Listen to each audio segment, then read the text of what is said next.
भारत माता की, भारत माता की, भारत माता की।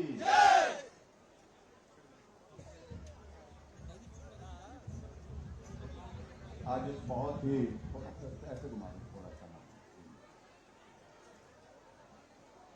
बहुत ही शानदार भव्य कार्यक्रम में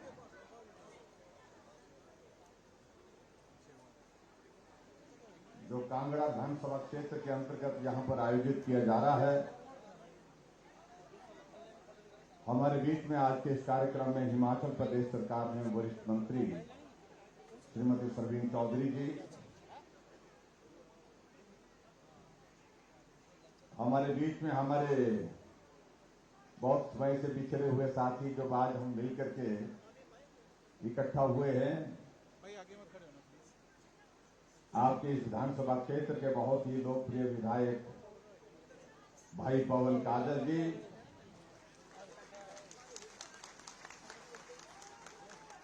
हमारे बीच में लोकप्रिय विधायक रविंद्र धिरान जी, विशाल नहरिया जी, हमारे अरुण कुक्का जी, कांगड़ा सेंट्रल कोऑपरेटिव बैंक के चेयरमैन डॉक्टर राजीव भारद्वाज जी, पार्टी के हमारे प्रदेश के महामंत्री श्री त्रिलोक कपूर जी,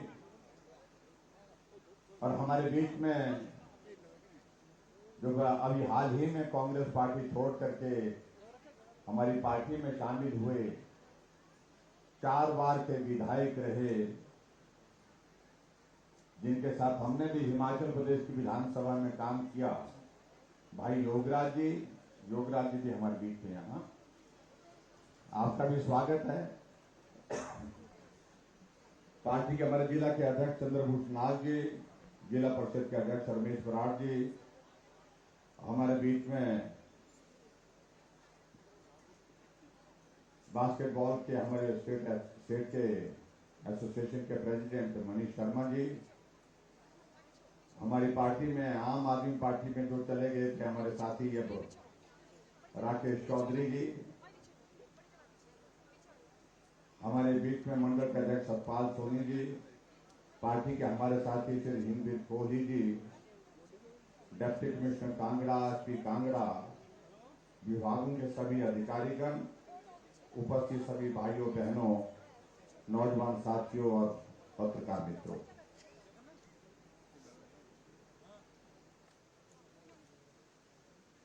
माननीय विधायक रवि धिमान जी भी हमारे बीच में, मैं शायद नाम उनका छूट गया, मैं क्षमा चाहूंगा। आज फिर से कांगड़ा में आप सबके दर्शन करने के लिए सौभाग्य प्राप्त हुआ है। आप बड़ी गर्मजोशी के साथ बड़ी संख्या में यहां पहुंचकर आए हैं। मैं आप सबका हृदय की गहराइयों से आप सबका अभिनंदन करता हूं, आप सबका बहुत बहुत धन्यवाद करता हूं।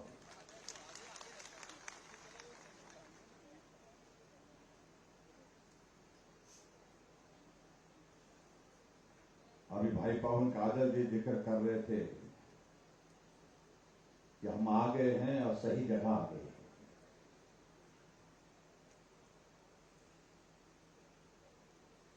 मैं इतना जरूर कहना चाहता हूं कि पवन काजल और हम इकट्ठा हम एक ही पार्टी में काम करते थे, लेकिन कई बार जीवन में ऐसा भी मोड़ आ जाता है जब रास्ते अलग हो जाते हैं कुछ देर के लिए, लेकिन उसके बाद ऐसा भी कई बार हो जाता है फिर रास्ते मिल जाते हैं, फिर आगे के रास्ते साझे हो जाते हैं, इकट्ठा हो जाते हैं। तो ये दौर वो है कि हम फिर से एक मोड़ पे आकर के मिल गए हैं और मिलकर के आगे चलेंगे, कांगड़ा के विकास के लिए, हिमाचल के विकास के लिए सब मिलकर के काम करेंगे।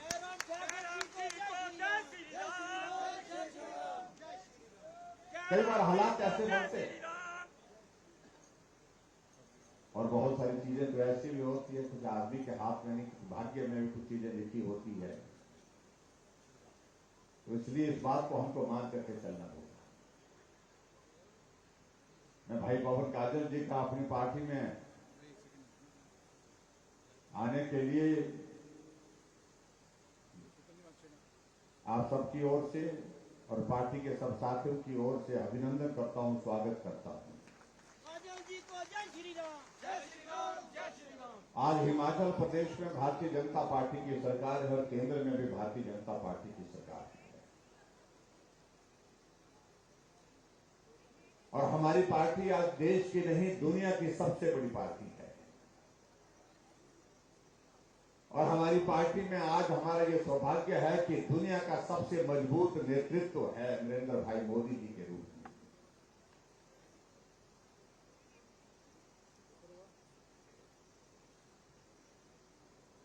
और इसलिए इस बात को हम कह सकते हैं, जहां देश का भविष्य है, जहां प्रदेश का भविष्य है, जहां समाज का भविष्य है, जहां कांगड़ा का भविष्य है, उस भविष्य को संवारने के लिए हम मिलकर के चलें, इकट्ठा होकर के चलें, ये आज की आवश्यकता है। भाई पवन काजल जी से हम इस बात को लेकर के बात कर रहे थे। कई बार विधानसभा के अंदर गर्मा गर्मी में पक्ष और विपक्ष के बीच में नोक झोंक भी होती थी।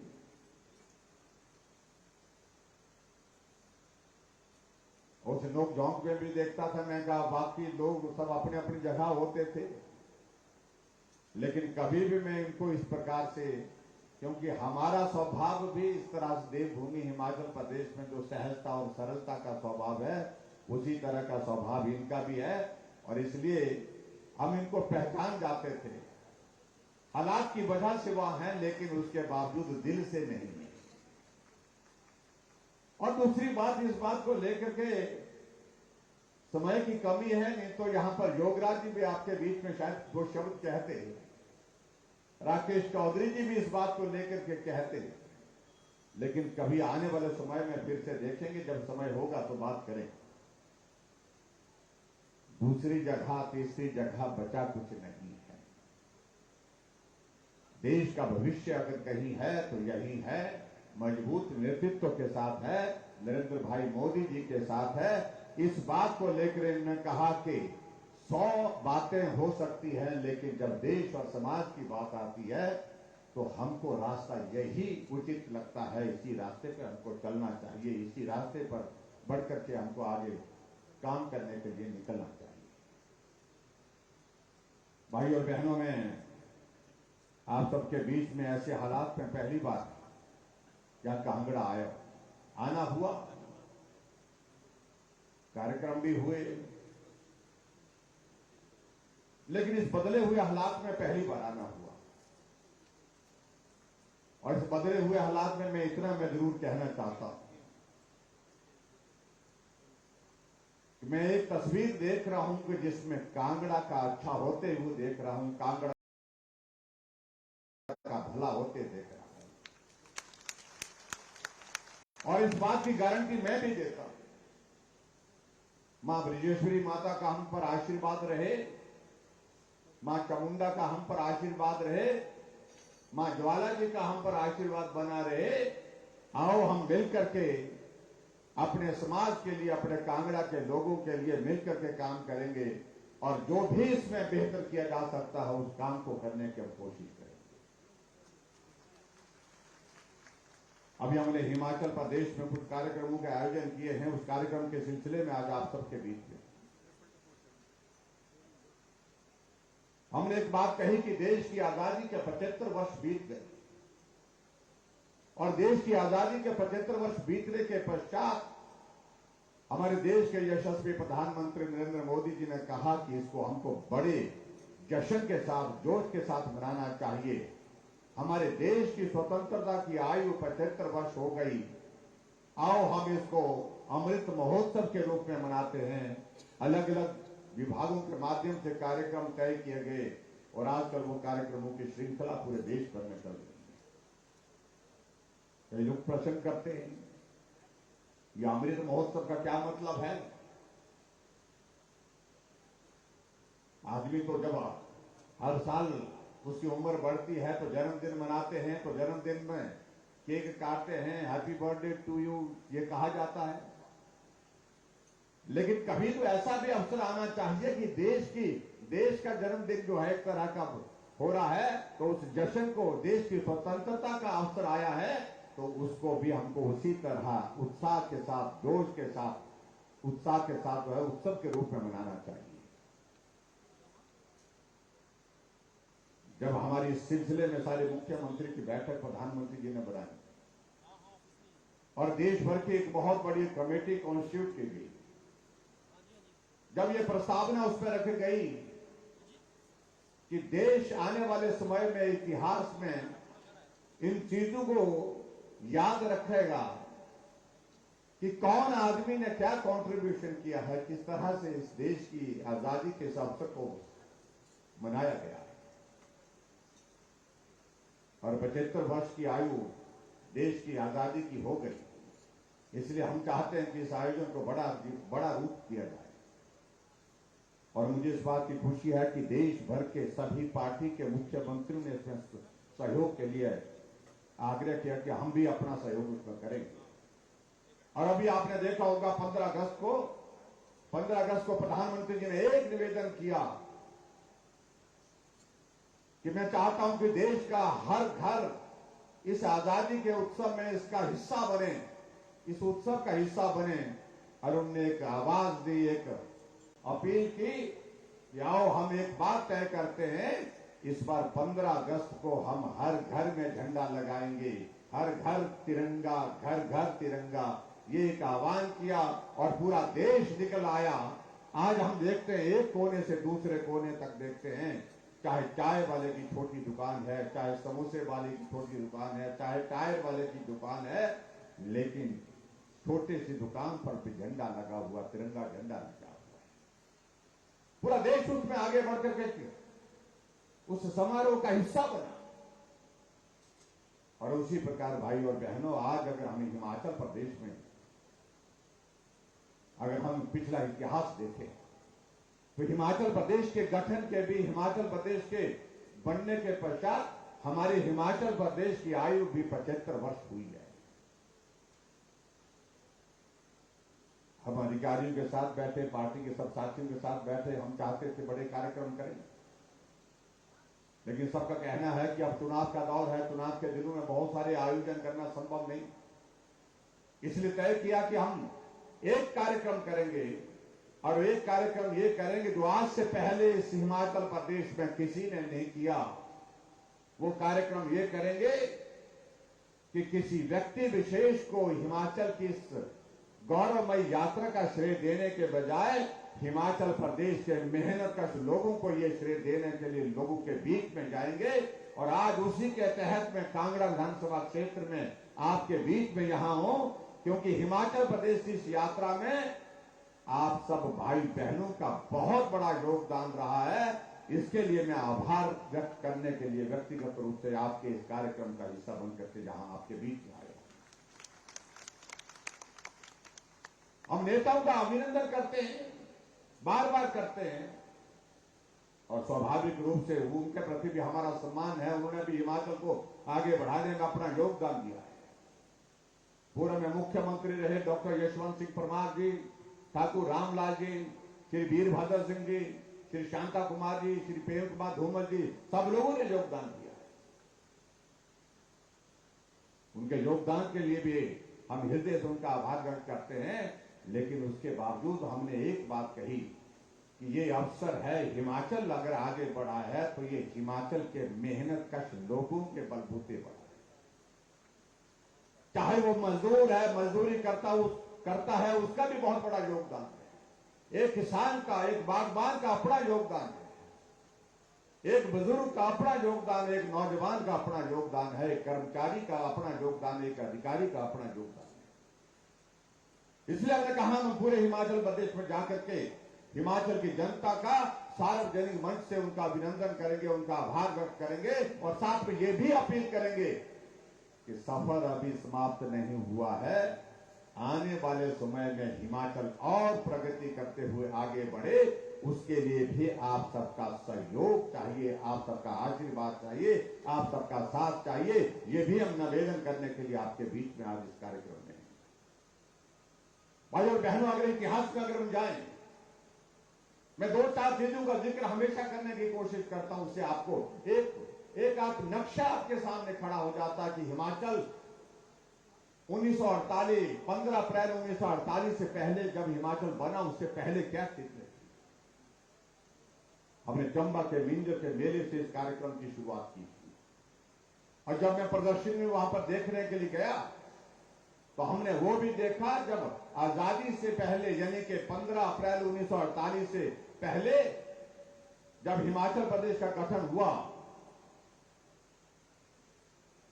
एक पुल है जिसमें लोग नदी को पार कर रहे हैं। वो पुल घास की रस्सी बना करके उस पुल को बनाया गया था उस वक्त, और उस पुल से लोग आर पार जा रहे थे।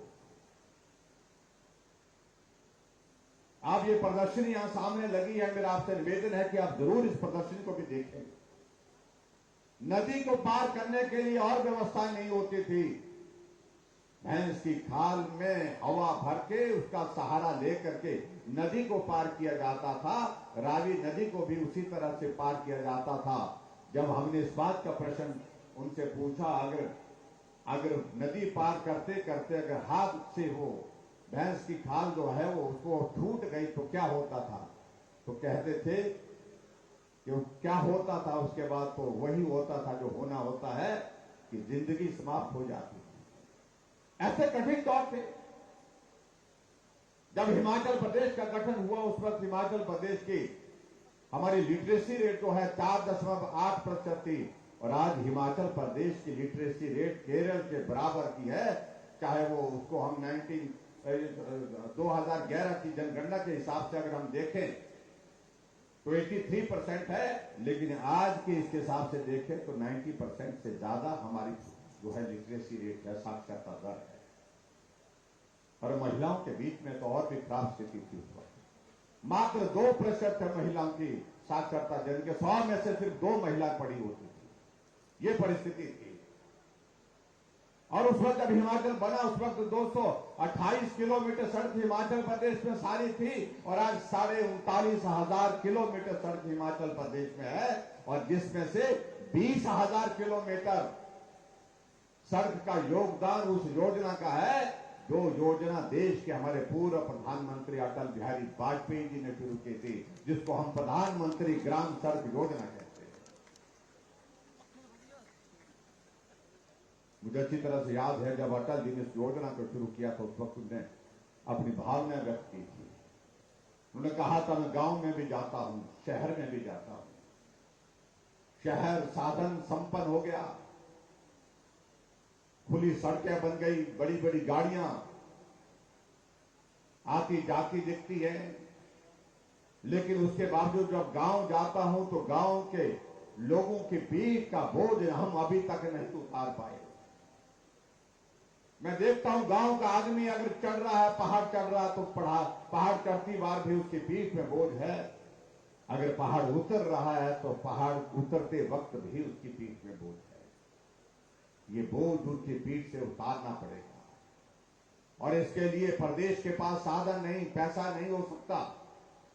इसलिए मैं केंद्र से 60,000 करोड़ रुपए की लागत से प्रधानमंत्री ग्राम सड़क योजना की शुरुआत कर रहा हूं। उन गांव के लोगों के पीठ का बोझ को उतारने का मेरा मकसद है, मेरा स्वप्न है। और उनने भावना व्यक्त करते हुए कहा था, मैं कई बार महसूस करता हूं कि देश कहां पहुंच गया, लेकिन गांव के लोगों का पीठ का अगर बोझ नहीं उतरा तो हमारे लिए इससे दुर्भाग्यपूर्ण स्थिति कोई और हो नहीं सकती। आज मेरे हिमाचल प्रदेश में गांव गांव में सड़कें, हर बोर्ड पर लिखा पीएमजीएसवाई पीएमजीएसवाई।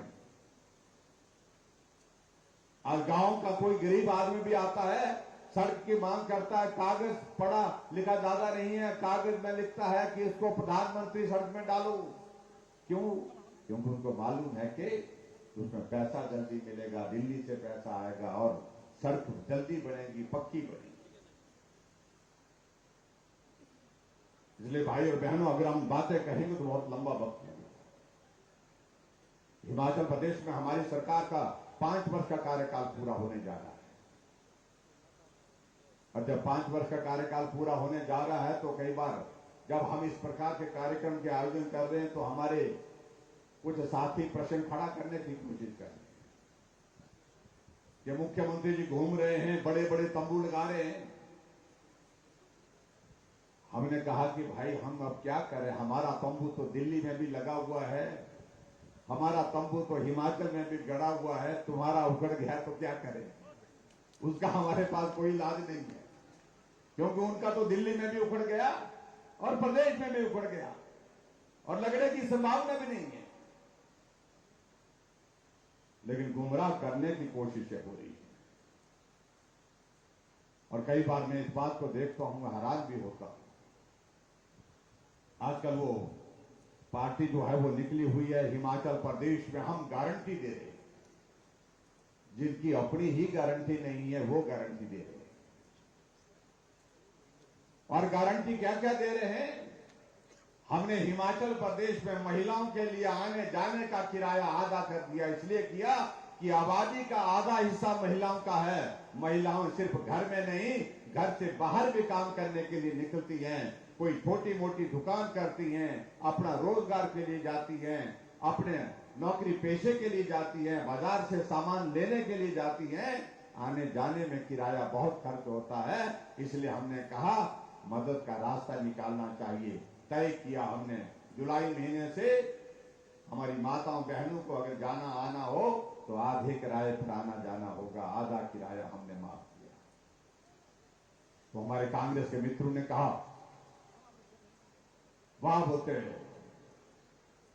मुफ्त खोर बना दिया। और मैं उन मित्रों को कहना चाहता हूं कि महिलाओं के सम्मान को जब ठेस पहुंचाओगे तो बहुत बड़ा नुकसान करोगे। हमने मुफ्त की बात नहीं कही, हमने सिर्फ एक बात कही, हमने कहा राहत देनी चाहिए, मदद करनी चाहिए। इसलिए हमने आधे किराए के लिए मदद की है, मुफ्त नहीं किया है। उनको इस बात को समझना होगा। और इसी तरह से हमने हिमाचल प्रदेश में एक और निर्णय किया। हम गांव में रहते हैं, हमारी सरकार ने 8.5 लाख नलके घर घर में लगाए हिमाचल प्रदेश में पीने के पानी में। 7 लाख 7.5 लाख आज से पहले लगे हुए थे जब से हिमाचल बना है, और 8.5 लाख हमने 3 सालों में लगाए, सिर्फ 3 सालों में।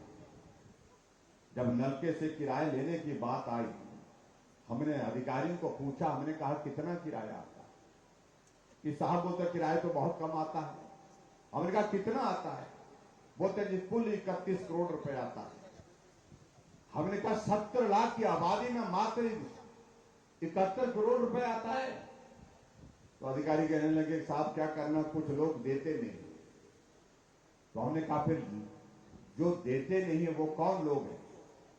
कहा कि वो तो उनमें से ऐसे भी लोग हैं, कुछ तो गरीब भी होंगे, लेकिन कुछ लोग ऐसे हैं दे सकते हैं लेकिन देंगे नहीं। हमने कहा जब आधे लोग देते नहीं हैं तो बाकी लोगों से, गरीब लोगों से लेते क्यों हैं? हमने तय किया कि ये ऐसा नहीं हो सकता कि किसी को किराया देना है किसी को नहीं देना है, ये उनके ऊपर नहीं छोड़ा जा सकता है।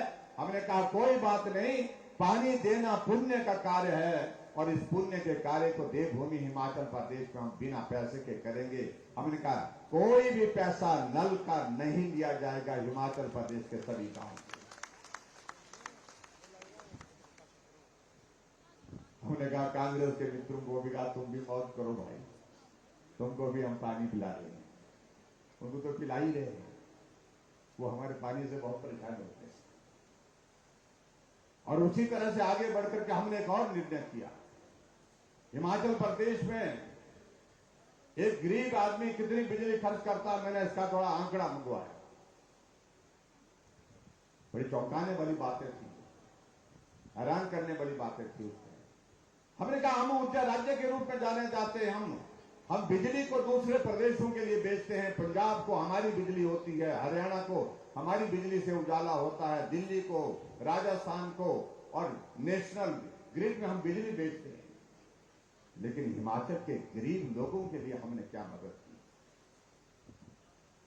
एक बार बिजली का मीटर लगता था, मीटर चले तो ना चले, लट्टू जले तो ना जले, लेकिन 55 रुपए महीने का किराया कम से कम आता था, क्योंकि 15 रुपए फिक्स चार्जेस हमारे मीटर के होते थे और 40 रुपए फिक्स चार्जेस हमारे जो है सर्विस चार्जेस के होते थे, 55 रुपए देने ही पड़ते थे, मीटर जले लट्टू जले चाहे ना जले। हमने कहा ये गलत है। फिर हमने इस बात को पूछा गरीब आदमी कितने बल्ब लगाता है घर में, बोलते थे 2, 3, 4, ज्यादा से ज्यादा 4। हमने कहा कितनी बिजली खर्च होती है, कहा कि 50 यूनिट, ज्यादा से ज्यादा 60 यूनिट। पहले हमने घोषणा की कि उन गरीब लोगों के लिए 60 यूनिट तक बिजली हम हिमाचल प्रदेश में, उसका हम 0 बिल लेंगे, उसका पैसा नहीं लेंगे।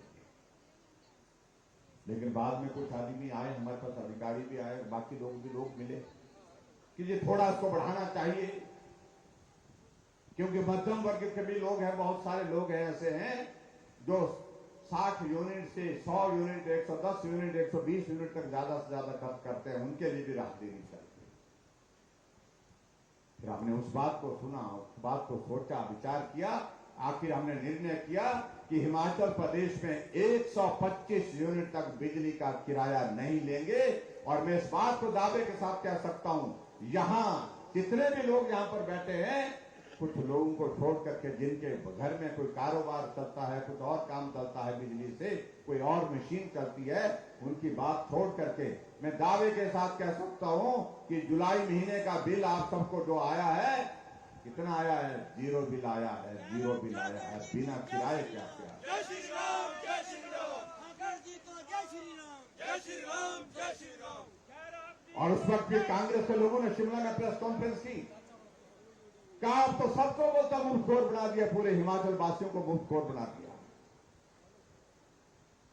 हमें तो तुम मुफ्तखोर बोल रहे हो, लेकिन अपना भी सोचिए। अभी हाल ही में इनने गारंटी दी, 10 गारंटी दी कांग्रेस के नेताओं ने। इनका एक मुख्यमंत्री, छत्तीसगढ़ के मुख्यमंत्री बघेल साहब हिमाचल प्रदेश में आए, यहां का प्रभारी बनाया है, और उन्होंने घोषणा क्या की कि हिमाचल प्रदेश में महिलाएं जो है 18 साल से 60 साल तक, उनको हम 1500 रुपए हर महीने का देंगे, और हिमाचल प्रदेश का बिजली का किराया 300 यूनिट तक हम कोई नहीं लेंगे।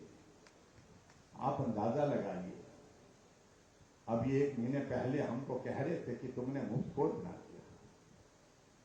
अरे हमने जो कहा था, हमने अगर पानी की बात कही तो पानी दे रहे हैं, बिना पैसे के दे रहे हैं। अगर हमने बिजली की बात कही तो 125 यूनिट बिना पैसे के दे रहे हैं, 0 बिल के साथ दे रहे हैं।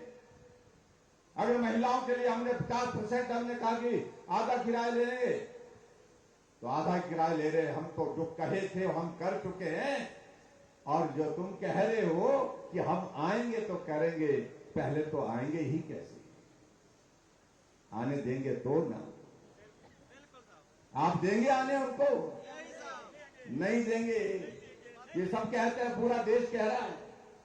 जो पार्टी पूरे देश में खत्म हो गई, जिसका कुछ बचा नहीं, उसको यहां बचा करके हम क्या करेंगे? और इसलिए हमारी बात से बहुत परेशान होते हैं आजकल लोग। हमने कहा रिवाज बदलने की बात कही हमने, तो कहने लगे कि रिवाज बदलने की बातें मत करो। हमने कहा अच्छे रिवाज बदलने की बात नहीं करें, अच्छे रिवाज मजबूत करने होंगे, लेकिन कुछ रिवाज ऐसे हैं जो समाज के लिए और प्रदेश के हित में नहीं होते हैं। उन रिवाजों को बदलने की बात हम कह रहे हैं। और जहां तक हमारी बात, हमने हिमाचल प्रदेश में पहले दिन से रिवाज बदलने की शुरुआत की है। जब हिमाचल प्रदेश में सरकार भारतीय जनता पार्टी की बनी, तो पहली कैबिनेट की बैठक में हमने जो रिवाज बन चुका था हिमाचल प्रदेश में, उसको बदल डाला। और रिवाज बना हुआ था कि पुरानी सरकार के योजनाओं को बंद करने की घोषणा होती थी, पुरानी सरकार के समय के नेताओं के खिलाफ मामले दर्ज करने की बात होती थी, पुरानी सरकार के समय अधिकारियों के ऊपर मामले दर्ज करने की बात होती थी। यानी कि बदले की भावना से काम करने का रिवाज बन चुका था। लेकिन हमने आकर के कहा कि इस रिवाज को इस देवभूमि में नहीं पनपने देना चाहिए, इस रिवाज को बंद करना चाहिए। हमने रिवाज बदलने की बात उस वक्त से की थी, पहले दिन जिस दिन हिमाचल प्रदेश में हमारी पार्टी की सरकार बनी। आज 5 साल बीतने को है, लेकिन हमने बदले की भावना से हिमाचल प्रदेश का कहीं भी कोई कार्यवाही नहीं। हमने देवभूमि हिमाचल प्रदेश के संस्कार और संस्कृति के मुताबिक इस प्रदेश को आगे बढ़ाने का प्रयत्न किया है। इस बात को हमारे कांग्रेस के मित्रों को समझना होगा। कई लोग मेरे को मिलते हैं कि आपने बहुत अच्छा किया, ये जो रिवाज बन चुका था बदले की भावना से काम करने का, उसको बंद किया, इसका एक बहुत बड़ा संदेश गया है। और ये बड़े बड़े लोग खासतौर से आजकल कुछ बात कहते हैं, जब हम रिवाज बदलने की बात कहते हैं तो कुछ लोगों को याद आ गया कि बड़े बड़े लोग नहीं कर पाए। एक दिन मैंने एक नेता को सुन रहा था, वो कह रहे थे उम्र में बहुत छोटे हैं लेकिन दिमाग में बात बैठ गई कि वो बड़े हैं। उन्होंने कहा ये रिवाज हिमाचल प्रदेश का बदलने की मुख्यमंत्री बात कर रहे हैं, इसको बड़े बड़े नेता नहीं बदल पाए। हमने कहा कौन बड़े बड़े नेता? फिर अगले शब्द में उसने कहा कि राजा साहब 6 बार रहे हैं, वो भी बदल नहीं पाए। जयराम तो किस खेत की मूली? मैंने कहा सही कहा आपने, हम तो किस खेत की मूली है। मैंने कहा उनको कि भाई एक बात याद रखना, सारे काम बड़े लोगों से नहीं होते हैं, कुछ काम छोटे लोग भी करते हैं। मैं छोटे लोगों के साथ रह करके इस काम को करूंगा, छोटा आदमी छोटे लोगों के बीच में रह करके काम करूंगा।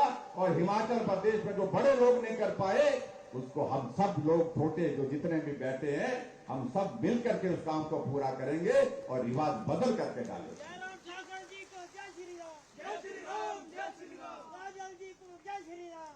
ये भी बड़ी अजीब परिस्थिति है। कुछ लोगों को ये कहने में, अपने आप को कहने में कि हम बड़े लोग हैं, वो बड़े लोग, मेरा तो मानना यह है कि लोग तो लोग होते हैं, ना बड़ा होता ना छोटा होता है। अटल जी कविता में, अपनी कविता में लिखा है, आदमी ना बड़ा होता है, आदमी ना छोटा होता है, आदमी सिर्फ आदमी होता है।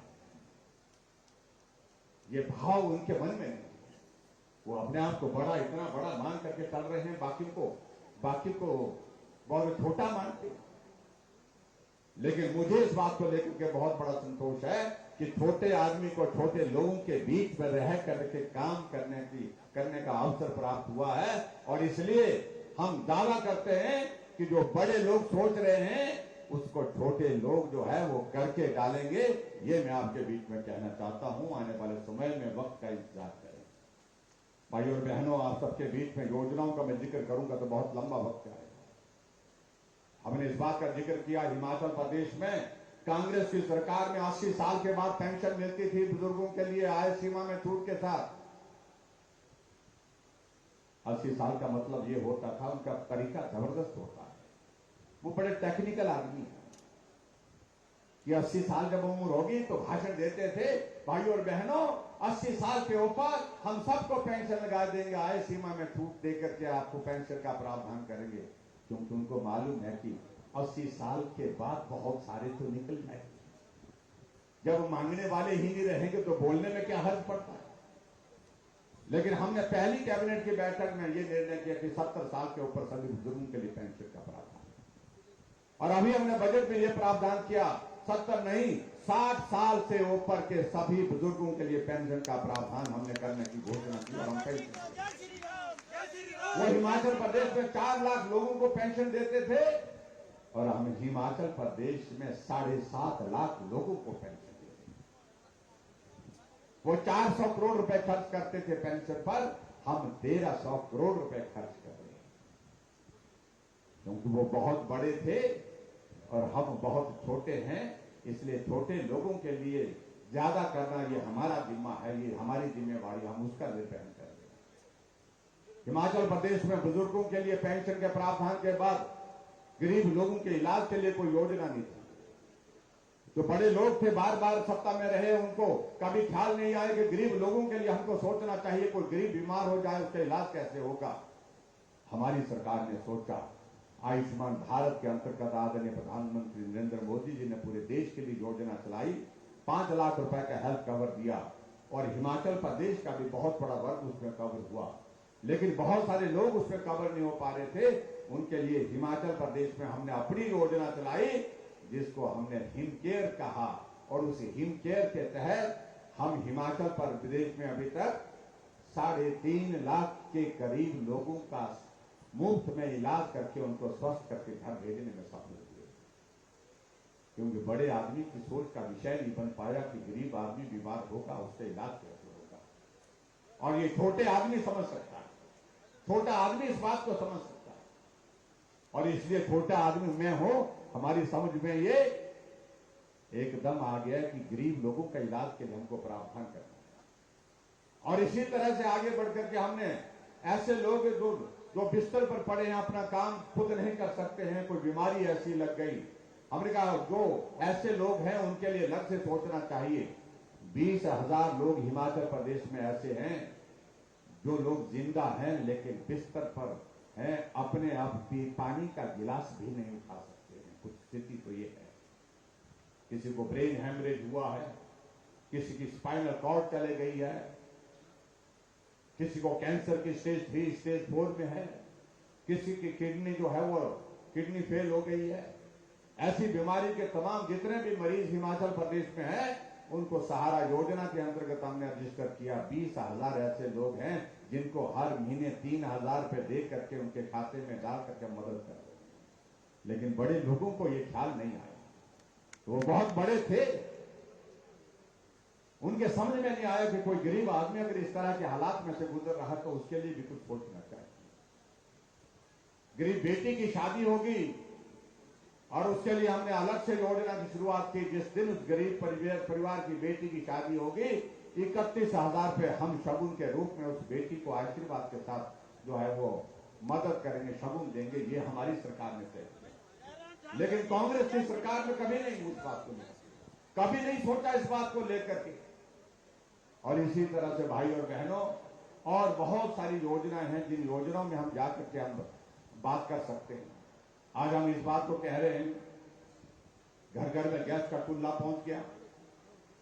जब हम गैस का चूल्हे का जिक्र करते हैं कि कहते हैं कि गैस महंगी हो गई, उनको ये भी होना चाहिए गैस का चूल्हा बिना पैसे के दिया, हमने घर घर में पहुंचाया बिना पैसे के, साथ साथ में गैस का सिलेंडर भी दिया।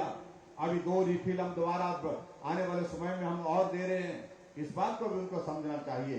लेकिन गरीब आदमी के मन में एक भाव आता था कि मेरे पड़ोस में गैस का कनेक्शन उसके रसोई में है, बिना धुएं के वहां पर खाना बनता है, और मेरे यहाँ पर खाना जो है लकड़ी को जला करके धुएं के बीच में बनता है। ये भाव उसके मन में रहता था। इसलिए हमने हिमाचल प्रदेश में हर घर में गैस का चूल्हा पहुंचाने के लिए काम किया। 3,35,000 गैस के चूल्हे हिमाचल प्रदेश के घर घर में पहुंचाए।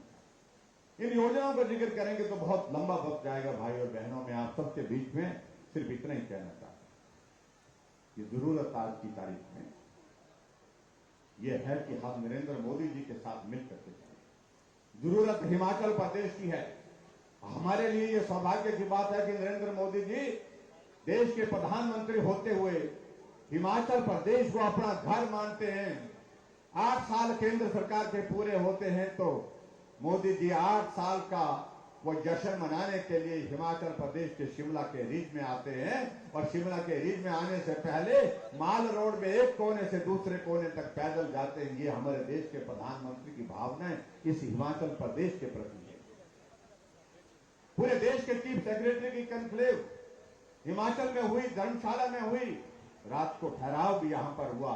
2 दिन प्रधानमंत्री जी यहां रुके और हिमाचल प्रदेश के लोगों के बीच में अपना वक्त गुजारा।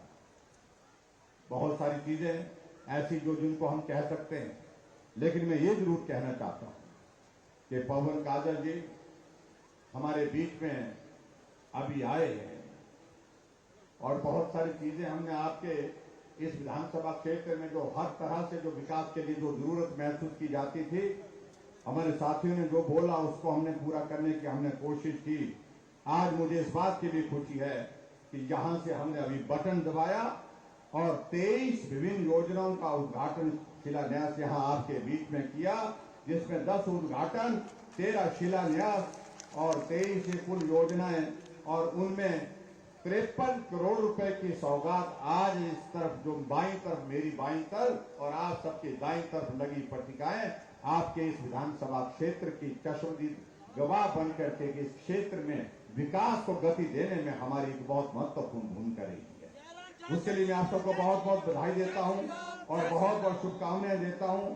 और मुझे पूरा भरोसा है कि आपके इस क्षेत्र के विकास के लिए जो किया जा सकता था उसको हमने करने की कोशिश की है। बाकी सारी चीजों को लेकर के यहाँ बहुत लंबी सूची बनाई है। मैं उसमें से 2-3 चीजों का जिक्र करूंगा। खास तौर से योजनाएं बहुत सारी इनने यहां पर बताई हैं। एक तो स्कूल से मैं शुरू करूं, यहां से गवर्नमेंट हाई स्कूल कॉली और गवर्नमेंट हाई स्कूल ठाकुर द्वारा और गवर्नमेंट हाई स्कूल बंदल, इन 3 स्कूलों को इन्होंने कहा कि इनको सीनियर सेकेंडरी स्कूल करने की बात कही है। इन तीनों स्कूलों को मैं सीनियर सेकेंडरी स्कूल करने की यहां पर घोषणा करता हूं और उसी तरह से गवर्नमेंट मिडिल स्कूल धमेर को भी अपग्रेड करके गवर्नमेंट हाई स्कूल करने की इसकी घोषणा करता हूं। और इसी तरह से आगे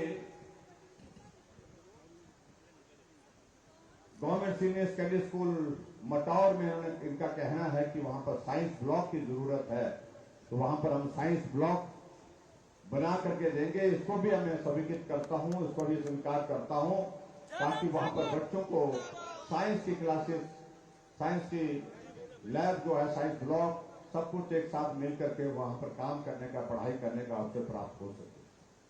और इसी तरह से गवर्नमेंट डिग्री कॉलेज मटौर में साइंस क्लासेस को शुरू करने के लिए उन्होंने कहा है, और मुझे मालूम नहीं वहां की स्ट्रेंथ कितनी कर है।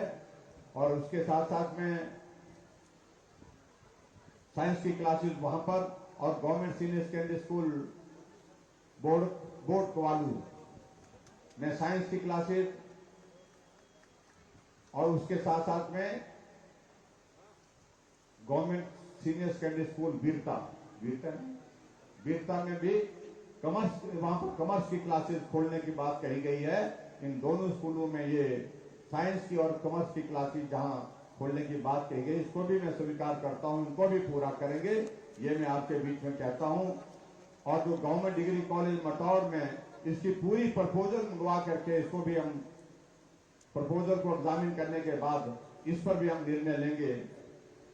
इसकी अगर स्ट्रेंथ होगी तो वो निश्चित रूप से गवर्नमेंट डिग्री कॉलेज मटौर में साइंस की क्लासेस भी शुरू कर देंगे। और इसी तरह से पशु चिकित्सालय ग्राम पंचायत सोहड़ा में खोलने की मांग की है, इसको भी मैं स्वीकार करता हूं। अगर उस पंचायत में दूसरा वहां पर वेटनरी हॉस्पिटल, वेटनरी डिस्पेंसरी अगर नहीं है तो निश्चित रूप से इसको भी करेंगे। और उसी तरह से ग्राम पंचायत राजल में एक हेल्थ सब सेंटर करने की बात, हेल्थ सब सेंटर है वहां पर, और उसको पीएचसी करने की जो बात कही है, उसको पीएचसी करने की मैं बात स्वीकार करता हूं। और इसमें नॉर्म्स में पूरा आना चाहिए। थोड़ा सा यही होता है, कई जगह ओपीडी का स्कोप बहुत कम होता है, तो वहां दिक्कत आती है। और एक ग्राम पंचायत गाहिया में, वहां पर भी हेल्थ सब सेंटर है, इसको अपग्रेड करके पीएचसी करने की भी मैं बात यहां पर पूरा करता हूं। इसको भी हम बना करके आपको देंगे। गालियों से आए हैं कोई? कम आए, उनको बोल देना भाई घर जाकर के आप लोग। अच्छा, ग्राम पंचायत तकीपुर में पीएचसी वहां पर है ऑलरेडी, उसको सीएचसी का दर्जा देने की बात कही है, इसको सीएचसी बना करके देंगे, ये भी मैं कहना चाहता हूं। और उसके बाद एक चीज को लेकर के, एक रानीताल में कहा गया है कि प्राइमरी हेल्थ सेंटर खोलने की बात कही गई है। अगर प्राइमरी हेल्थ सेंटर वहां पर नजदीक नहीं होगा, दूर है, तो इसको भी हम स्वीकार करेंगे, इसको भी बना करके देंगे। एक इसके लिए जो बात कही गई कि रानीताल में एक सब तहसील की बात कही गई है, इसकी प्रपोजल पटवार सर्कल के हिसाब से आएगी हमारे पास, और वो प्रपोजल बताया है, नदी भेजी है। और पटवार सर्कल मालूम नहीं इसमें कितने आ रहे हैं, जो भी पॉपुलेशन और पटवार सर्कल की जो भी क्राइटेरिया है उसको उसके अंदर आना चाहिए, तो उसको निश्चित रूप से आया। इसकी प्रपोजल जैसे भी है उसको हम उस तरह से एग्जामिन करके उसको भी पूरा करने की दिशा में आगे बढ़ेंगे, ये मैं आपके बीच में कहना चाहता हूं। एक जो महत्वपूर्ण जो बात कही है कांगड़ा में एक और बात कही है, जो कांगड़ा में खास तौर से जो सिविल हॉस्पिटल है, सिविल हॉस्पिटल 50 बिस्तर का जहां पर अभी एट प्रेजेंट है, हालांकि यहाँ धर्मशाला दूसरा हॉस्पिटल है, शायद वो 300 बेड का है। और यहाँ इनका कहना यह है कि इस सिविल हॉस्पिटल की बेड कैपेसिटी को बढ़ाने की जरूरत है, क्योंकि यहाँ पर बहुत ज्यादा रश रहता है। और कांगड़ा के इस हॉस्पिटल की बेड स्ट्रेंथ को इंक्रीज करके इन्होंने 200 के लिए कहा है, जैसे जनरली क्या होता है 50 से अगर हम बढ़ाते हैं तो 100 करते हैं, और 100 तो पीछे कहा कि इंप्लीमेंट नहीं हुआ, लेकिन उनने घोषणा की थी पीछे वालों ने, लेकिन हम उसको पूरी तरह से इंप्लीमेंट करेंगे। जो पॉपुलेशन और इसके हिसाब से जो क्राइटेरिया इसमें आएगा उसके हिसाब से इसको हम आगे पूरा करेंगे। और मैं इतना जरूर कहना चाहता हूं 100 तो करेंगे ही करेंगे। अगर पॉपुलेशन की इसकी बात आती है तो क्राइटेरिया में फिट होना चाहिए, तो इसको 200 बेड करने की भी जरूरत रहेगी तो वो भी करेंगे। ये भी मैं आपसे कहना चाहता हूं। जय श्री राम, जय श्री राम। ठाकुर जी को जय श्री राम, जय श्री राम, जय श्री राम। ITI आपके यहाँ पर आईटी तो है, एक ITI खोलने की बात यहाँ पर कही है बरियाड़ा में, और इसको भी मैं, ये जो ITI है और इसको भी हमें खोलने की घोषणा करता हूँ, क्योंकि ITI तो हमारे टेक्निकल बच्चों को एजुकेशन देना जरूरी है। और अब अंत में एक चीज को लेकर के मैं ये बात कहना चाह रहा हूँ कि जल शक्ति विभाग का इनका कहना है कि यहाँ पर इनका डिवीजन दूसरे विधानसभा क्षेत्र में पड़ता है। हालांकि शाहपुर बहुत नजदीक है, आपके कांगड़ा के नजदीक धर्मशाला भी है और सब कुछ नजदीक है, सभी जगह खुल गए। बोलते मेरे यहाँ नहीं खुला, तो आप हमारे यहाँ पर देर से आए ना, इसलिए देर हो गई थोड़ी। लेकिन जब आए हैं तो हम इनकी इस मांग को, खासतौर से इस मांग को, क्योंकि पहले नंबर पर डाला है, इसको भी मैं स्वीकार करता हूँ। IPH का जो जल शक्ति विभाग का एक डिवीजन आपको यहाँ पर देंगे, ये भी मैं आपके बीच में कहना चाहता हूँ। और बाकी हमने कुछ सड़कों का जिक्र किया है, कुछ और चीजों का जिक्र किया है।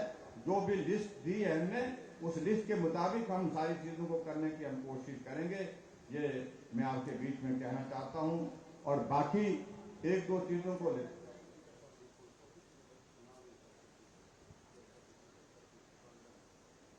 सब डिपो तो यहाँ डिपो का है, डिपो तो धर्मशाला में,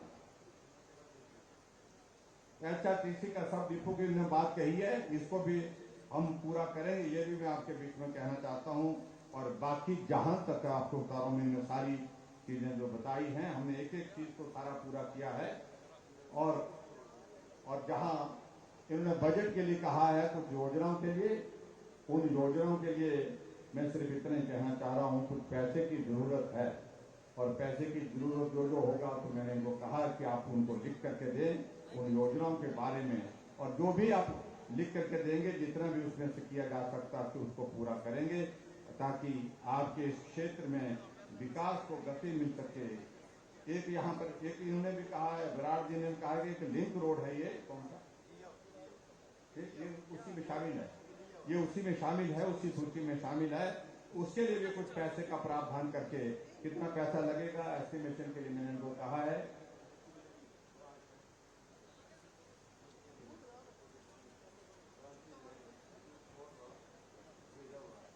बाकी सारी चीजें मैं इतना ही कहना चाह रहा हूं, हम एक एक चीज को लेकर के बहुत डिटेल में जाएंगे। विधायक के और मंच पर बैठे सभी नेताओं के साथ हम बैठेंगे, बैठ करके जो भी इनके प्रस्ताव है उनको एक एक को जो किया जा सकता है उसको पूरा करेंगे। आप सबसे मेरा यही निवेदन है। अब पवन जी हमारे साथ आ गए हैं, तो आने वाले समय में विधानसभा के चुनाव में जब आप सब लोग हम लोग जाएंगे तो इनकी जीत का जश्न इस कार्यक्रम से भी बड़ा होना चाहिए, बड़ा जश्न होना चाहिए, और बड़े अंतर के साथ जिता करके इनको भेजें। पिछले तमाम रिकॉर्ड तोड़ करके आप इनको हिमाचल प्रदेश की विधानसभा के अंदर भेजें, ताकि हम नरेंद्र भाई मोदी जी को मजबूत कर सके दिल्ली में, और हिमाचल में भारतीय जनता पार्टी की सरकार बन सके। और रिवाज बदलने की जो बात कही है, तो रिवाज बदलने की शुरुआत हो चुकी है, और आप कांगड़ा वालों ने बहुत बेहतरीन शुरुआत की है, उसके लिए मैं आप सबको बहुत बहुत बधाई देता हूं। और आप आने वाले समय में आपके इस क्षेत्र के विकास के लिए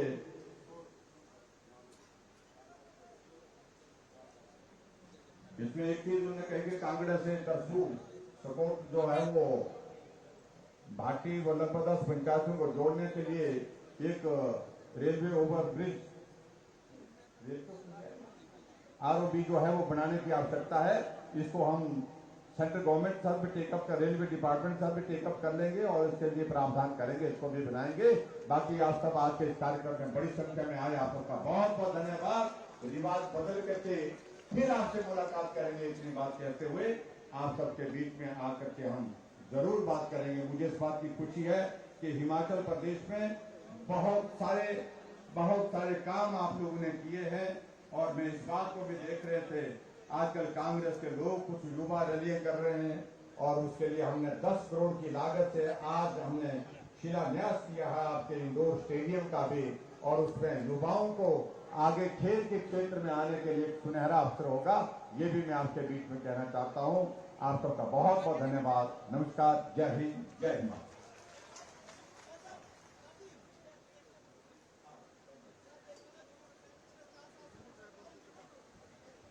धन्यवाद महोदय, आपका मार्गदर्शन यहाँ मिला, आशीर्वाद हम सब लोगों को मिला।